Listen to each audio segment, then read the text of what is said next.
Halo, assalamualaikum guys, welcome to my channel. Di video kali ini saya akan memberikan tutorial tentang penggunaan rumus average, average if, dan average if pakai S di Excel.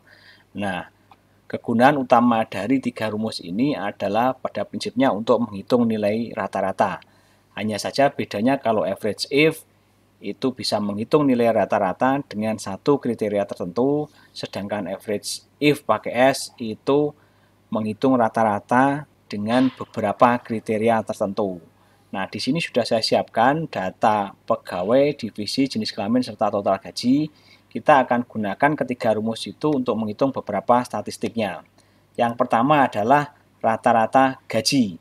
Nah, di sini kita akan gunakan rumus average. Caranya sama dengan average kurung buka. Numbernya ini adalah kita pilih kolom yang akan dicari nilai rata-ratanya. Jadi total gaji, teman-teman. Kurung tutup, kita dapat nilai rata-rata gaji pegawai adalah 10.648.000. Berikutnya adalah kita akan menghitung nilai rata-rata gaji pegawai perempuan. Jadi ini ada satu kriteria, yakni pegawai perempuan. Kita akan gunakan rumus average if. Sama dengan average if kurung buka, range-nya ini adalah di mana kriteria itu berada. Jadi di sini adalah pegawai perempuan ya, itu berarti kolom jenis kelamin ini. Titik koma, kriterianya adalah perempuan. Titik koma, average range-nya ini adalah kolom total gaji, kolom di mana nilai rata-rata dicari.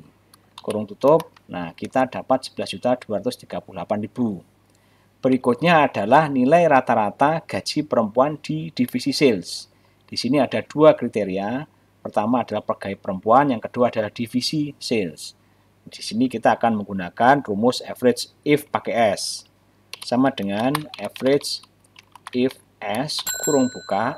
Nah, average range-nya ini adalah kolom total gaji, titik koma. Kriteria range yang pertama itu adalah jenis kelamin ya. Jadi di mana perempuan itu berada. Jadi ini di kolom jenis kelamin, titik koma.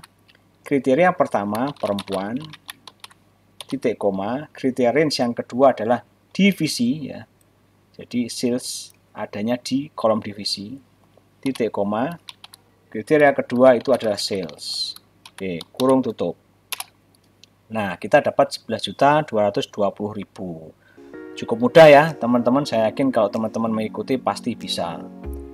Itu dulu tutorial kali ini, mudah-mudahan bermanfaat buat teman-teman semua. Jangan lupa klik like, subscribe, dan komen. Saya doakan rezeki teman-teman berlimpah ruah dan masuk surga. Amin.